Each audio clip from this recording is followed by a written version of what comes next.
Hi guys, it's October here, your Tuesday's host for Planet Pathlings. I decided to do my video just now and then save it to put on the channel on Tuesday because I have visitors at the moment and I can't record when they're in. So they have gone to the shops at the moment, so that's why I'm recording now. So basically the topic for this week is to do with New Year and the beginning of New Year and how we celebrate as individuals the turning of the year and how, little things we do. Now, me personally, I celebrate 2 times for this time of year.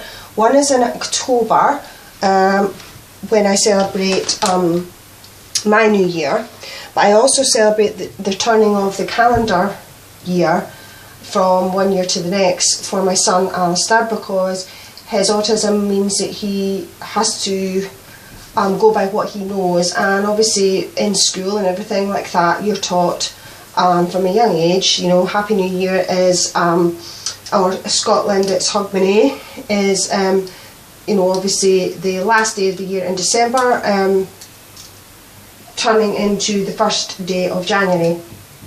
So I celebrate both, and both are celebrated in different ways. When I celebrate my New Year, which is in October, it's incorporated into my Samhain honourings or rituals or anything like that.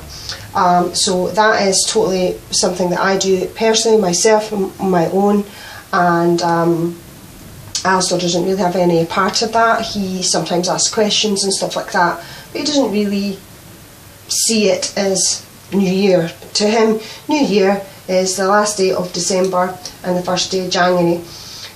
So I do a lot of my cleaning up of the home and cleansing and preparation around Samhain, as opposed to the end of December, although I do a couple of things end of December as well. Now in Scotland the tradition is that prior to Hogmanay you do a big clean of the house, and I'm pretty sure it's called emptying the bakey tin, which is, if you have a real fireplace, the ash collection tray underneath is taken and used for prosperity of the home, etc. So that is something that people do in Hogmanay in Scotland. Well, traditionally did. I don't know about if people still do that now, but traditionally that's what people did. So I don't have a real fireplace, but it's a tradition I would probably carry on, but I would probably do it at Samhain if I did have a real fireplace, but I don't. So I do other things. Like I say, I cleanse my home, I get everything in shape, I clear out cupboards and give things to charity. I make sure I give back as well, both at Samhain and December into January, which is giving to the food bank, and just making sure that I give back to sources that have helped my family in the past. So it's remembering important things like that also. So this time of year for me is basically, I think the run up to Samhain, the build up to Samhain, is when I start doing my big cleaning and my big organising and preparing any magical workings that I may want to do around Samhain. I haven't done that much this year because I have had a lot going on, but I have still done some magical workings. Ritual wise, I don't get the chance to do ritual very much.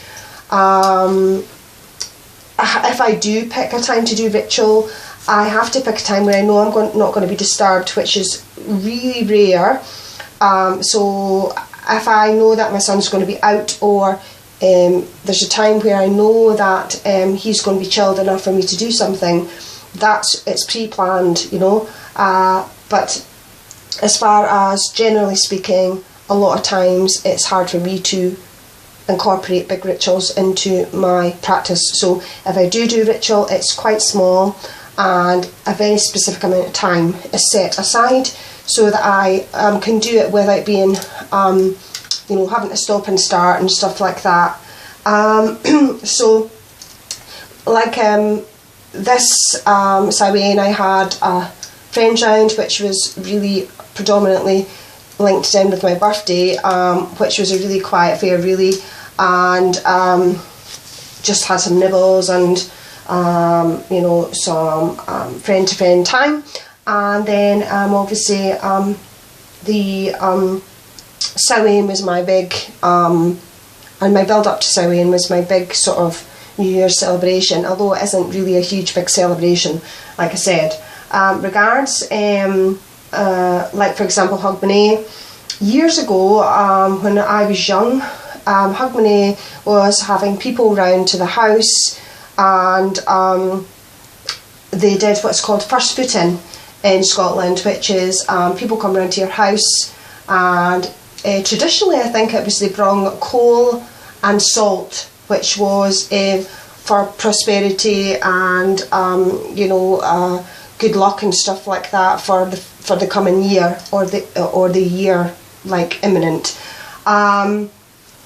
But I know that some first footers used to be, like as the years went on, it used to be you would bring something to eat and a wee drink, or you know, just a wee drink sometimes. My family used to do that.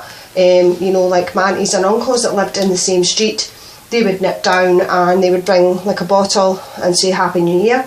And it was the one day of the year that we were allowed, me and my sister were allowed to stay up late. So that was a big deal to us. But it was generally a more adult affair. You know, there was loads of nibbles and stuff like that, but it was a generally more adult affair, as in people coming out to say Happy New Year and exchanging drinks and saying Happy New Year. So for me now, Hogmanay, to me, it's totally different from the New Year I celebrate in October. If I'm on my own and family or friends aren't here, I tend to do more magical things, as in, you know, I'll do particular little things. Depends on the year. If I've got family staying, it's very, very traditional, and it is, hang on, the cat. You need to excuse me, I'm trying to do 10 things at once here and feed the cat and try to get this done while I have got the time to, and my family have come back from the shops here. Okay. So, what was I saying? Yeah, basically, to me, Hogmanay, aka traditional New Year, is very traditional in respect of what I class as New Year in October. So, you know, I think it just depends on where you are, depends where you live, depends on your experiences growing up and family and how you celebrated your time of year. But I mean, there's not a very specific thing I do, like every Samhain or every December into January. December into January is more for Ali, with little nods from carrying on from Samhain for me, but generally speaking, Samhain is when I celebrate New Year. For example, little things I do for the turning of the year, as opposed to the turning of the wheel, is I change all the calendars in the house from 2015 calendars to 2016 calendars. I do that. A tradition in Scotland as well is as the clock strikes 12, you open all your windows and doors in your home to let the old year out and all the old energies out and all the ick out, and then you're allowing the new year and all the new things and the new positive things and new changes to come in. What else do I have to watch with that? He likes to watch fireworks and that going off at this time of year. So he likes to see, you know, the fireworks going off. So the opening of the door is just the general thing he is used to anyway, because he likes to see what's going on. But I can't, when he's downstairs to open his window, his only opens at the top. Mine's open all the time. The bathroom window is open most of the time, and his hangout room I have to open. So tend to know when he goes back upstairs, he'll shut all those windows again, because that's his little thing he does.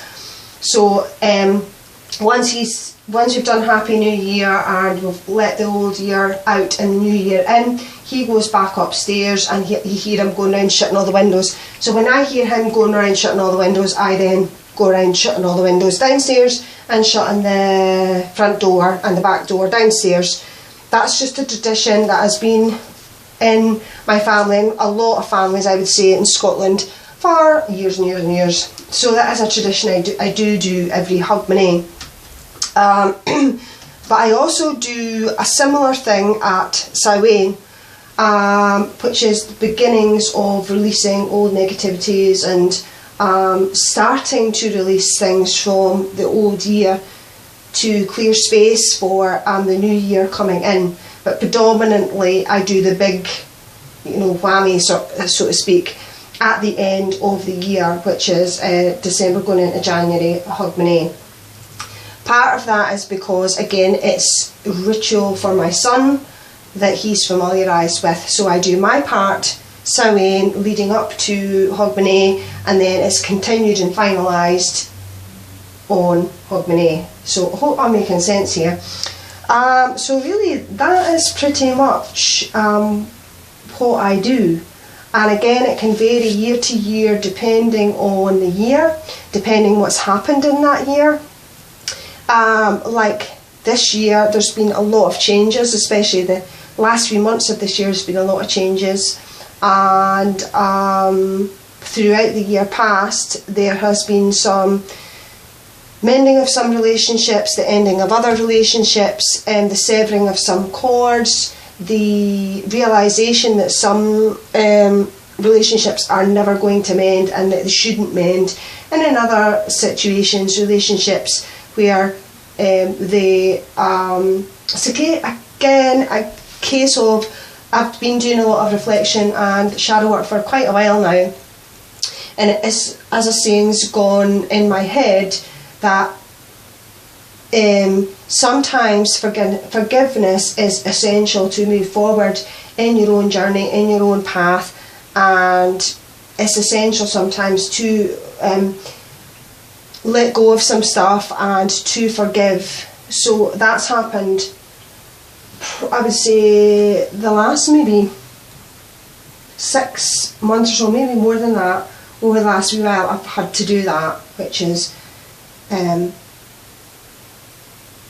bringing about of forgiveness towards some people that I didn't think I would be able to forgive. And the reason why I've opted to do that is because it's had to be give and take.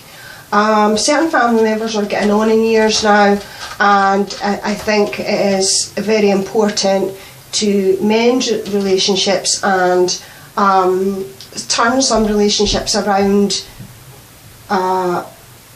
for certain reasons, including to do with time. So that has been a big thing as well this year, and I've made a lot of decisions based on that and the end of this year, as in calendar wise.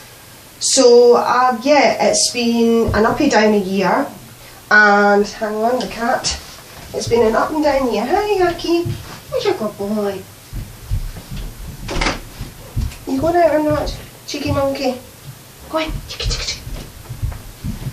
Spinning it like a yo-yo. Yeah, it's been an up and down year.